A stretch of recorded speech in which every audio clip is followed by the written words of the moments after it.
오늘은 강림주일입니다.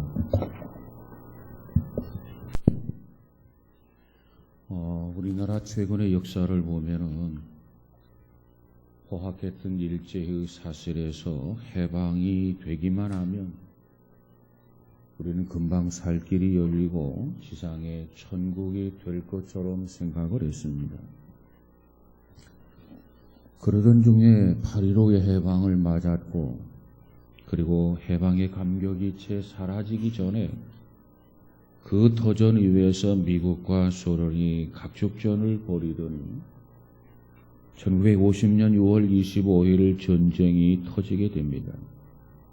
이 북한의 침략으로 말미암아 우리는 공산화 위기에 처하게 됩니다.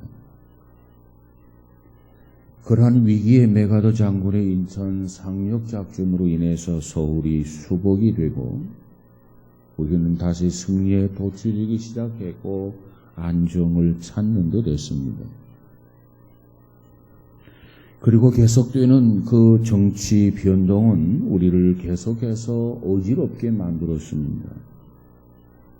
4.19가 일어나고 5.16이 일어나고 그리고 11.6 사태가 터지고 12.12 사태가 벌어졌습니다. 그때마다 대의 명분은 뭐였느냐? 구국애족이었습니다. 국가를 사랑하고 민족을 사랑하고 국가를 구원해야 된다라고 하는 것이 대의 명분이었습니다. 그러나 지금에 와서 생각해 보면 달라진 것이 별로 없다라고 하는 겁니다. 달라진 건 그저 고층 아파트가 세워지게 되고 빌딩가가 형성되게 되었고 그리고 거리에는 자동차가 넘쳐났고 그리고 GNP가 높아졌다라고 하는 이 정도입니다. 그런데 중요한 것은 이것들에 비해서 이것들과 비례해서 인간의 심성은 더 포악해지고 우리 인간은 더 잔인해졌다라고 하는 겁니다. 한마디로 말하면 지난 역사 속에서 의거도 혁명도 12차례나 거듭된 공화국의 탈바꿈도 민족 정신이나 인간의 마음을 뒤바꿔 놓지는 못했다는 겁니다. 그래서 이와 같은 문제를 놓고 좀 생각해 보았습니다. 왜 그럴까? 그 결론은 다음과 같습니다. 첫째, 역사가 인간을 바꾸는 것이 아니라 인간이 역사를 바꾸는 것이다. 두 번째로는 인간이 거듭나야 한다고 하는 것은 어떠한 제도나 어떠한 정치의 틀에 같이 끼워 넣는 것으로 거듭나는 것은 결코 아니라고 하는 겁니다. 세 번째로 인간이 거듭나고 변화되어야만이 역사가 문화와 종교, 정치가 변화된다고 하는 겁니다. 그리고 인간을 변화시키고 인간을 새롭게 만드는 것은 오직 성령의 역사라고 하는 사실입니다. 세계 역사를 보면 그것을 증명해 주고 있어요. 저 유럽의 스웨덴이나 노르웨이는 AD 1050년에 기독교를 받아들이게 됩니다. 그래서 300여 년 동안 지속되어 온 바이킹 시대의 종지부를 찍고 기독교 국가가 되었습니다. 그래서 오늘날은 선교대회에 앞장선 나라가 된 것이 바로 스웨덴이나 노르웨이 같은 나라들입니다. 17세기 말 영국과 미국은 심각한 위기에 직면하게 됩니다. 먼저 영국은 산업혁명 이후에 사회가 극도로 혼란에 휘말리게 됩니다. 정신적인 퇴폐가 극도에 달하는가 하면 향락주의가 팽배해지고 그래서 음주량이 최고에 달하고 그리고 감옥은 모두가 다 초10,000원이었습니다. 이때 이래서는 영국이 망할 수밖에 없다라고 하는 것을 생각했던 찰스 웨슬레, 존 웨슬레 같은 영적 지도자들이 일어나서 영국의 일대 각성운동을 벌이게 됩니다. 결국 그들이 죽어가는 영국을 살려내게 된 것입니다. 미국의 경우를 보면은 1865년에 끝난 남북전쟁의 여파로 인해서 이 미국 사회는 극도의 혼란에 휘말리게 됩니다. 반목과 갈등, 불경기와 침체, 또 불신, 합리주의의 팽창, 이 모든 것들을 통해서 앞이 보이지 않는 혼란에 빠지게 됩니다. 그때 미국의 휘트필드나 무디 같은 영적 지도자들이 일어나서 이 복음으로 미국을 살려내는데 결정적인 역할을 하게 됩니다. 그렇습니다. 한마디로 존 웨슬레나 찰스 웨슬레, 휘트필드 그리고 무디, 이 모든 사람들은 뭐 하는 사람들이냐? 모두가 다 기도하는 사람들이었습니다. 기도하는 사람들. 뿐만 아니라 이들은 뭐 하는 사람이었느냐? 하나님의 말씀에 잡혀서 사는 사람들이었습니다. 또한 이들은 뭐 하는 사람들이었느냐? 그들은 모두가 다 성령이 충만한 사람들이었습니다. 저는 이러한 세계사의 면면을 들여다보면 한 국가의 위기를 극복하고 그 시대를 구출하고 그리고 멸망으로 치닫고 있는 사람을 구원한다고 하는 것은 한 나라 왕이 하는 게 아니고 대통령이 하는 게 아니고 상원이 하는 게 아니고 하의원이 하는 게 아니고 장관도 아니라는 사실을 우리는 확인할 수 있었습니다. 그러면 한 나라의 위기를 극복하는 것은 누가 하느냐? 한 시대를 구출하는 것은 누구의 영역이냐? 사람을 구원하는 것은 누구의 소관이냐? 그것은 다름 아닌 성령의 능력을 받은 영적 지도자들이었다는 겁니다. 바로 여기에 교회가 설 자리가 있고 교회에 책임이 있다고 하는 것을 우리는 확신을 가져야만 합니다. 그래서 오늘은 성령 강림 주일입니다. 그래서 오늘의 말씀을 오직 성령의 능력으로라 이런 말씀으로 함께 나누면서 은혜를 받기를 원합니다. 그렇다면 성령의 능력은 어떠한 능력인가? 성령은 어떠한 권세인가? 그 점을 몇 가지 살펴보고자 합니다. 성령의 능력은 첫째로 우리의 속사람을 강건케 하는 능력이라는 거예요. 우리의 속사람을 강건케 하는 능력. 예배소 3장 16절에 가서 보니까 성령으로 말미암아 너희 속사람을 능력으로 강건하게 하옵시며 그랬어요. 우리의 속사람을 강건케 하는 데는 성령의 능력으로라야 가능하다고 말해요. 지식으로 가는 게 아닙니다. 자, 그럼 여기서 말하는 속사람이라고 하는 것은 도대체 뭐냐? 여기서 말하는 속사람은 우리의 영혼을 말합니다. 영혼. 우리 영혼이 강건하게 되는데 성령 역사가 필요해요. 일반적으로 우리 사람을 셋으로 나누어서 이야기합니다. 첫 번째 사람을 자연적 인간이다. 다시 말하면 육체적 인간이다. 자연적 인간이 있어요.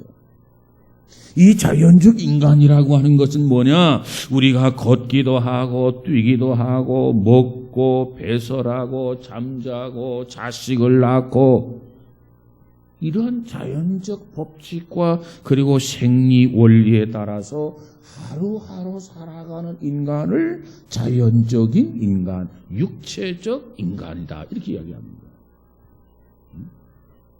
그 다음에 두 번째로는 정신적 인간이 있습니다. 정신적 인간. 우리가 뭔가를 깊이 사색하고 어떠한 도구를 제작하고 사상이나 학문을 만들고 어떤 공동체나 집합체에 소속되고 때로는 이상을 실현하려는 꿈을 가지고 노력하는 인간, 이와 같은 인간을 뭐라고 하느냐? 정신적 인간이다. 이렇게 이야기합니다. 그 다음에 세 번째로는 영적인 인간이 있습니다. 영적인 인간. 하나님께서 인간을 지으시는데 인간을 지으실 때 인간 속에 불어넣으신 영혼을 말합니다. 영혼을 의미해요. 우리 사람은요, 영혼을 통해서 하나님과 소통이 가능합니다. 영혼을 통해서 하나님과 교제하게 됩니다. 그래서 우리 영이 깨끗하고 우리 영이 맑아야 되는 거예요. 그런데 문제는 우리의 영혼이 죄로 오염되어 있어요. 깨끗해야 할 우리의 영이 흐려져 있고 오염되어져 있단 말이에요. 흐려져 있고 오염되어져 있으면 어떻게 됩니까? 하나님을 볼 수가 없어요. 하나님을 만날 수가 없어요. 영이 흐려져 있고 오염되어 있기 때문에. 그러면 우리의 영이 흐려져 있고 오염된 이 영을 어떻게 하면 깨끗하고 어떻게 하면 하나님을 볼 수 있고 어떻게 하면 하나님을 만날 수 있는가? 깨끗게 해야 돼요. 마치 안경이 더러우면 사물을 제대로 볼 수가 없습니다. 그러면 안경을 깨끗이 닦고 나서 그리고 안경을 쓰게 되면 사물이 좀 더 확실하고 분명하게 보여지는 것 아니겠습니까? 이와 마찬가지로 오늘 우리는 영적인 인간으로서 우리의 속사람이 깨끗하고 우리의 속사람이 정결해야 된단 말이에요. 무엇으로 깨끗하게 해야 하느냐? 그것은 바로 성령의 능력으로 우리의 속사람을 건강하게 하고 우리의 속사람을 깨끗하게 하고 그래서 하나님을 만날 수 있는 신앙이 되어야 돼요.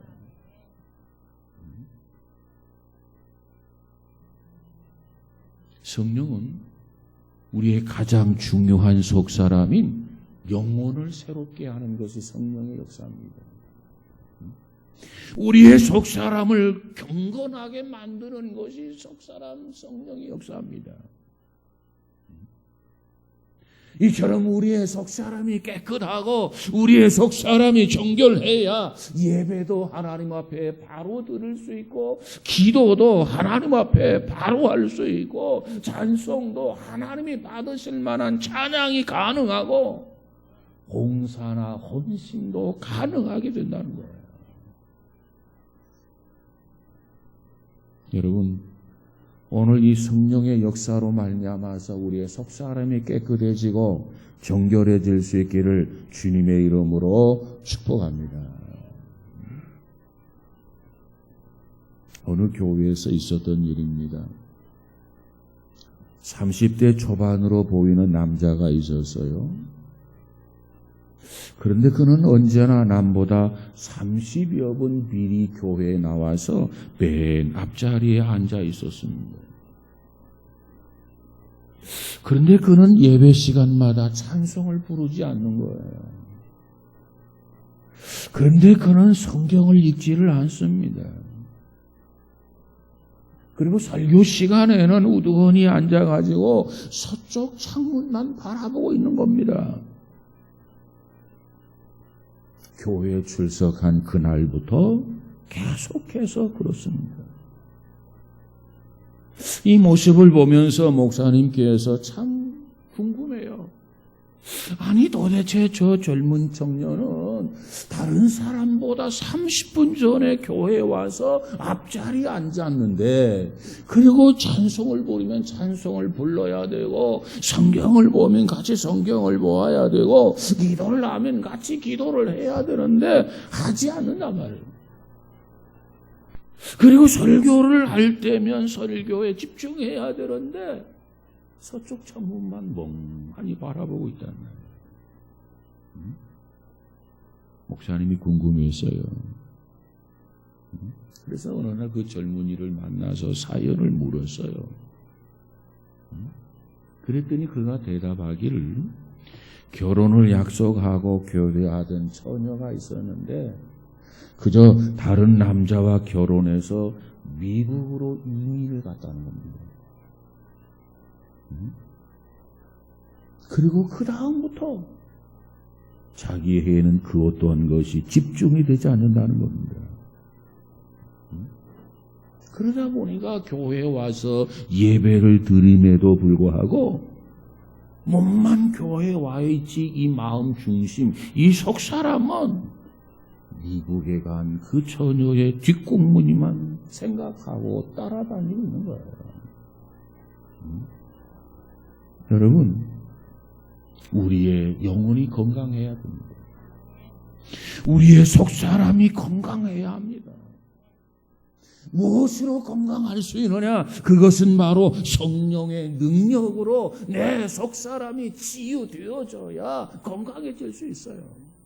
성령의 능력으로 우리 속사람이 깨끗해져야 하나님과 소통이 가능해요.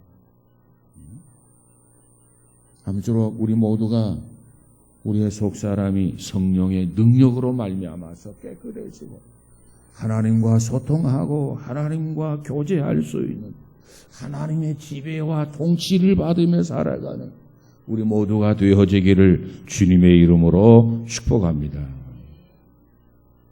두 번째로 성령의 능력은요, 우리에게 소망을 줍니다. 소망. 로마서 15장 13절에 가서 보니까 성령의 능력으로 소망이 넘치게 하시기를 원하노라 그러죠. 성령의 능력으로 소망이 넘치게 하시기를 원하노라. 소망이 있는 사람과 소망이 없는 사람의 차이점, 언제 차이가 있느냐? 그 차이점이 언제 드러나느냐? 고통을 당할 때, 절망이나 어떤 실패에 당했을 때 두드러지게 나타나는 것이 소망이 있는 사람과 소망이 없는 사람의 차이입니다. 자, 정말 소망이 있는 사람은 어떠한 상황 속에서도 포기하지 않아요. 왜? 소망이 있기 때문에. 그런데 소망이 없는 사람은 어떠한 여건이 악화가 되고 환경이 여의치 못하면 쉽게 좌절하고 쉽게 절망에 빠져요. 왜? 소망이 없기 때문에. 이 차이예요. 두 사람이 합작을 해서 어떤 음식점을 차렸습니다. 3년 동안 장사가 너무너무 잘 되었습니다. 매일매일 신바람 날 정도로 장사가 잘 되었어요.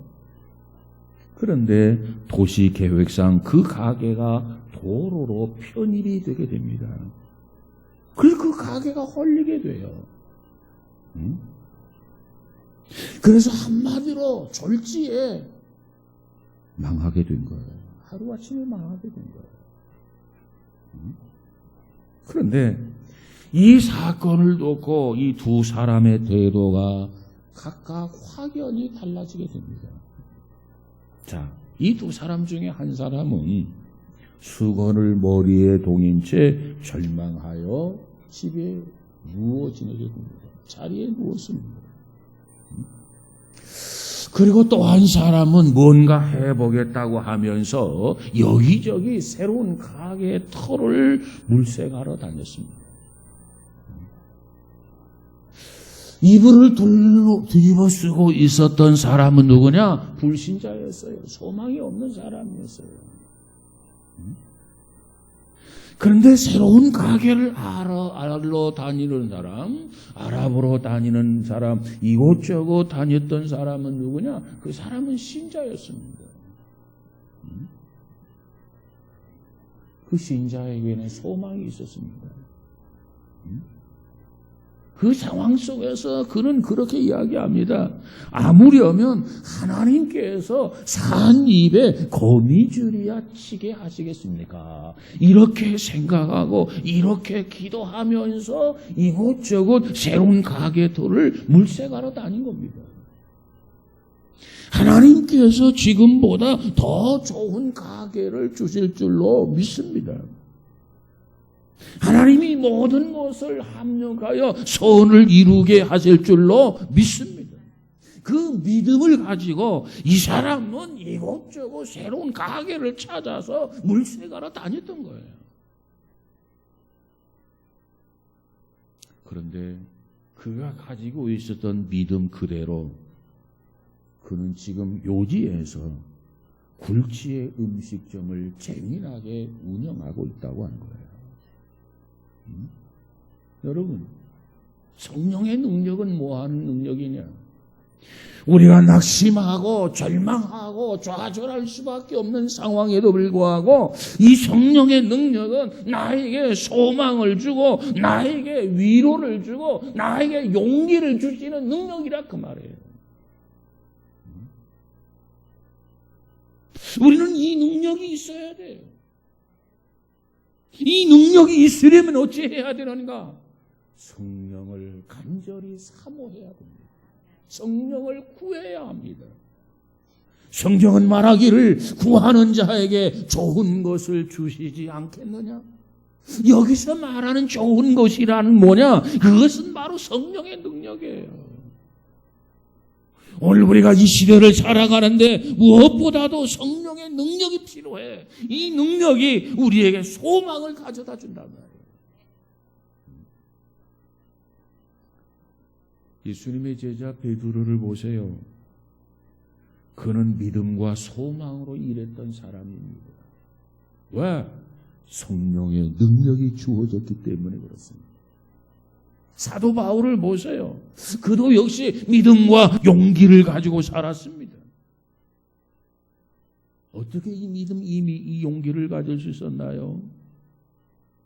성령이 그에게 충만함으로 그에게 믿음과 용기를 불어넣어 주신 줄로 믿습니다. 그렇습니다.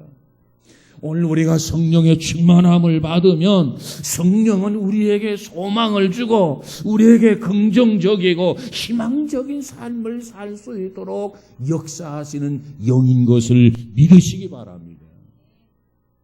성령의 능력이 그래서 필요한 거예요. 결코 낙심하지 않습니다. 결코 좌절하지 않습니다. 결코 절망하지 않습니다. 뿐만 아니라 세 번째로 성령의 능력은 우리를 이렇게 높여주신다는 겁니다. 우리를 세워주신다는 거예요. 창세기 37장에 가서 보니까 요셉은 17살 때 이복 형제들의 미움을 받아가지고 애굽의 종으로 팔려가게 됩니다. 기가 막힌 건 아닙니까? 그런데 그 후에 애굽에 가서 13년 동안 종노릇을 하게 됩니다. 또 억울한 누명을 쓰고 감옥에 갇히게 됩니다. 그런 와중에 창세기 41장 42절 43절에 가서 보니까 이 요셉이 13년 동안 그 고생을 하다가 나이 30세 되었을 때 애굽의 국무총리로 출세하는 영광을 얻게 됩니다. 여러분, 아니 이복 형제들에게 미움을 받아서 종으로 팔려갔고, 그래서 13년 동안 종로를 했던 이 요셉이라고 하는 사람이 나이 30세가 되어서 당시의 애굽의 국무총리, 최강대국의 국무총리가 되었다. 도대체 그가 어떻게 해서 이와 같이 출세가 가능했는가? 그가 어떻게 해서 이처럼 성공할 수 있었는가? 그 이유가 도대체 뭔가? 여러분, 그 이유가 뭐라고 생각합니까? 창세기 39장 2절에 가서 보니까 여호와께서 요셉과 함께 하심으로 그가 형통한 자가 되었다 그랬어요. 요셉은 볼품없는 사람이었어요. 별 볼 일 없는 인간이었다 그 말이에요. 그런데 하나님께서 요셉과 함께 하심으로 그가 형통한 자가 되었더라. 이유가 뭐라고요? 하나님께서 함께 하셨더라는 거예요. 하나님이 함께 하셨더라. 창세기 39장 23절에 보니까 역시 말하기를 여호와께서 요셉과 함께 하심이라 그랬어요. 요셉과 하나님이 함께 하셨더라. 창세기 41장 38절에 가서 보니까 애굽의 왕 바로 왕이 요셉을 가리켜 말하기를 하나님의 신에 감동한 사람이라 그랬어요. 보통 사람이 아니라는 거죠. 요셉을 향해서 말하기를 저 요셉은 나의 신하지만 저 사람은 신의 감동을 한 사람이다. 하나님의 역사에 따라 움직이는 사람이라 그 말이에요.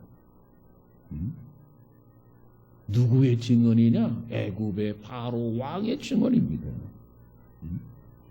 이것이 바로 나이 30세 총각으로 그것도 종으로 팔려온 이 사람이 국무총리가 되는, 국무총리로 애굽의 제2인자가 되는 그 등극의 이유가 바로 그겁니다. 하나님이 함께 하셨더라. 여러분, 하나님이 함께 하시면 하나님이 그를 높여주시기 때문에 그가 높아지는 것을 믿으시기 바랍니다. 무엇이 그처럼 높여주시느냐? 성령의 능력이 높여주신단 말이에요. 하나님의 능력이. 초대교회에 베드로라는 사람이 있어요. 그는 하루에 3,000명을 회개시키는 대전도자로 변신하게 됩니다.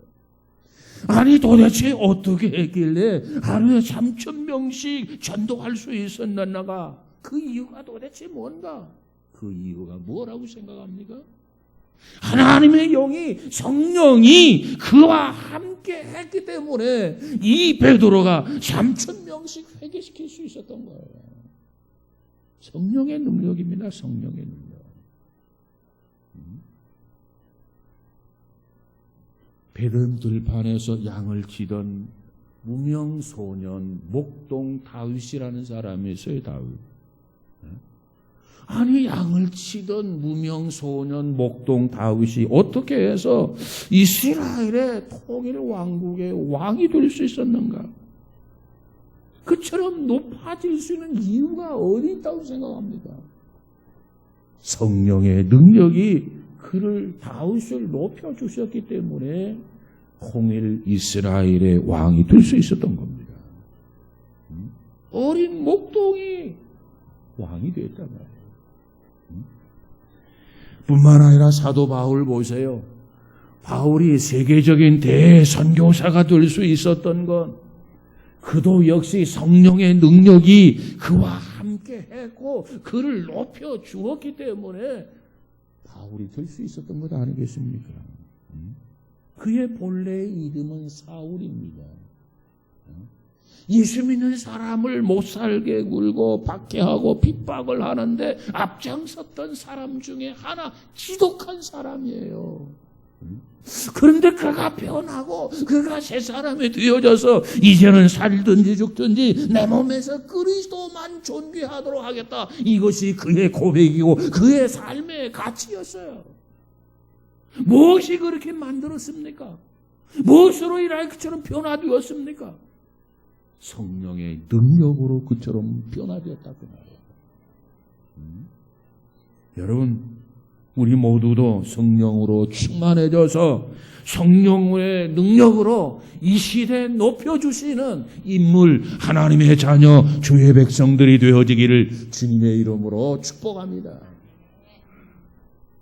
저는 이 말씀을 준비하면서 성령의 능력이 오늘 대통령을 높여주시고 국무총리를 높여주시고 각부 장관을 높여주시고 국회의원들을 높여주시고 군의 장군들을 높여주시고 사회 요소요소의 인재들, 리더자들, 지도자들을 높여주시는 역사가 이 땅에 꼭 필요하겠다. 그런 생각이 들었어요. 그래서 정말 하나님이 높여주시는 인물들을 통해서 정말 이 땅에 평화가 정착이 되고 남북 통일이 이루어지고 세계 속에서 한 민족의 역할을 감당하는 우리 민족이 되어지기를 주님의 이름으로 축복합니다. 그 다음에 네 번째로 성령의 능력 그 자체의 권세를 우리에게 주신다는 겁니다. 권세. 사도행전 1장 8절에 가서 보니까 뭐라고 말합니까? 오직 성령이 너희에게 임하시면 너희가 권능을 받고 그랬어요. 너희가 권능을 받는다. 성령은 우리에게 다음과 같은 능력, 다음과 같은 권능을 우리에게 주십니다.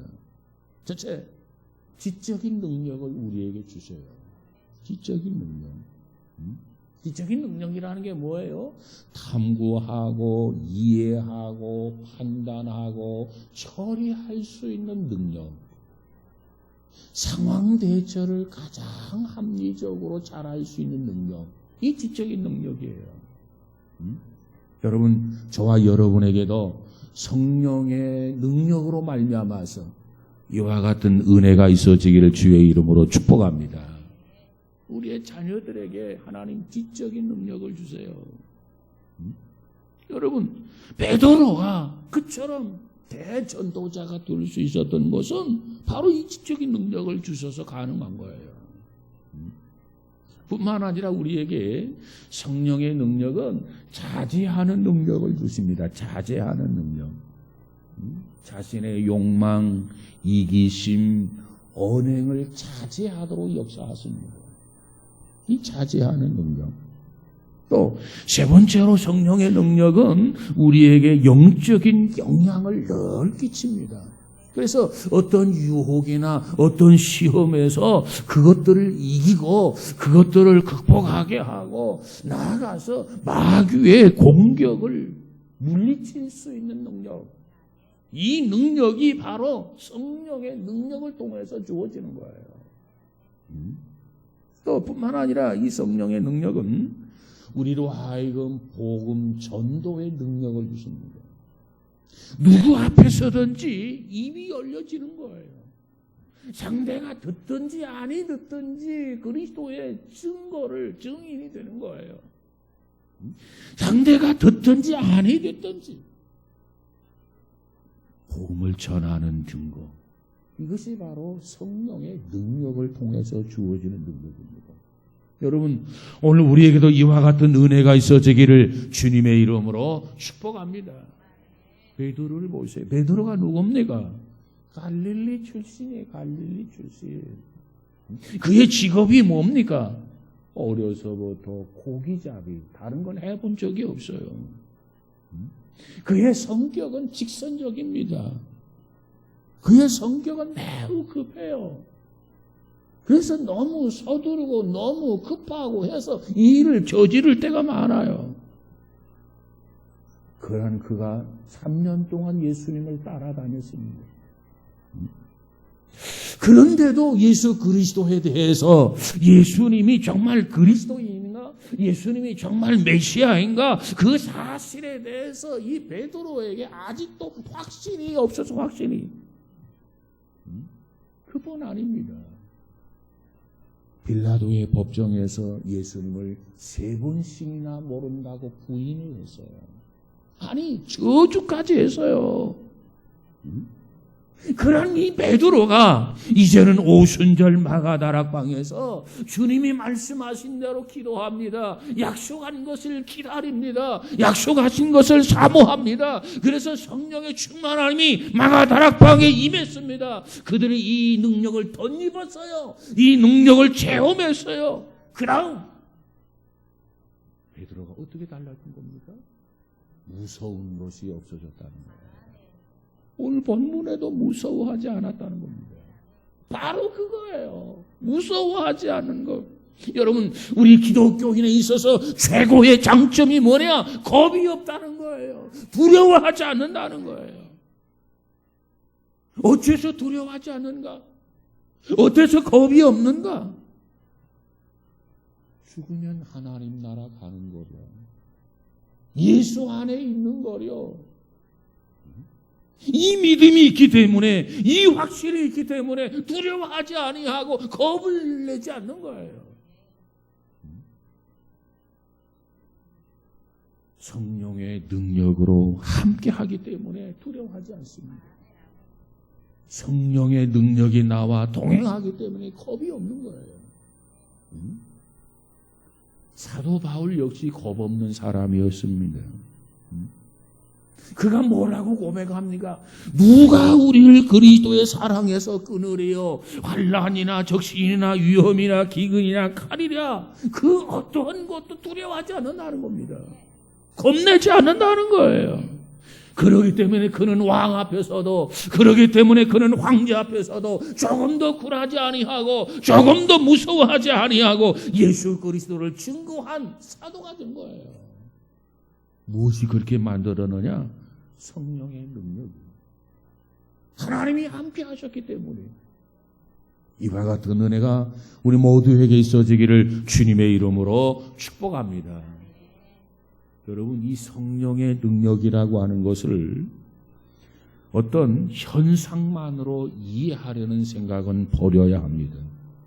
예를 들면 성령의 능력, 방언을 한다든가, 이게 성령의 능력이다. 예언을 한다. 이게 성령의 능력이다. 병을 고친다. 이게 성령의 능력이다. 어떤 기적을 행한다. 이게 성령의 능력이다. 이런 현상만을 가지고 성령을 이해하려고 하면 안 된다 그 말이에요. 성령의 능력은 못할 것이 없습니다. 할 수 있거든. 무슨 말이냐? 모든 게 다 가능한 것이 성령의 능력이에요. 우리는 우리의 얄팍한 지식을 가지고 성령의 능력을 제한을 하게 될 때가 너무나도 많아요. 성령의 능력을 제한시키지 마세요. 성령의 능력은 무엇이든지 가능합니다. 어떠한 것인지 이룰 수 있어요. 그렇습니다. 성령의 능력은 사람을 바꾸어 놓습니다. 사람을 변화시킵니다.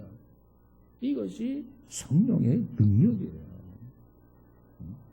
불량배를 주의 종으로 바꾸어 놓습니다. 의기소침한 사람을 능동적인 사람으로, 적극적인 사람으로 변화시킵니다.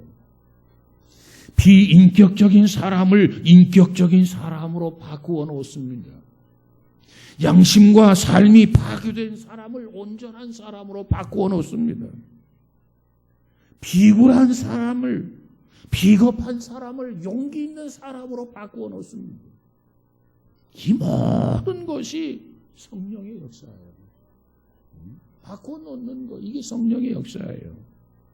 이탈된 거 제자리에 찾도록 회복시키는 것이 다 성령의 능력이에요. 성령의 능력은 역사를 뒤엎고 세계사의 판도를 바꿔놓았습니다. 이 성령의 능력이에요. 우리 개인적으로 보면 우리 자신이 변화되고 우리 자신이 새로워지고 이제는 희망과 활력을 집어넣어 줌으로 무엇이든지 할 수 있다. 긍정적이고 적극적인 사람으로 바꿔놓는 것이 성령의 역사란 말이에요. 사랑 여러분, 오늘 이 성령 강림주의를 통해서 우리 모두가 개별적으로 개인 한 사람 한 사람에게 성령의 능력이 충만히 임하기를 주의 이름으로 축복합니다. 구하는 자에게 주신다고 그랬어요. 사모하는 자에게 주신다고 그랬어요. 이 은혜를 입고 개인적으로 변화되고 교회적으로 부흥되고 민족적으로 새로워지고 세계적으로 판도가 바뀌어지는 귀한 역사가 있어지기를 주님의 이름으로 축복합니다. 오직 성령. 그래서 예배소에 보니까 오직 성령의 충만함을 받으라 그랬어요. 오늘 이 성령 강림주의를 통해서 늘상 성령의 충만함을 덧입기 위해서 충만한 상태를 유지하기 위해서 늘 깨어 기도하고 사모하는 우리 모두가 다 되어지기를 주님의 이름으로 축복합니다. 기도합시다.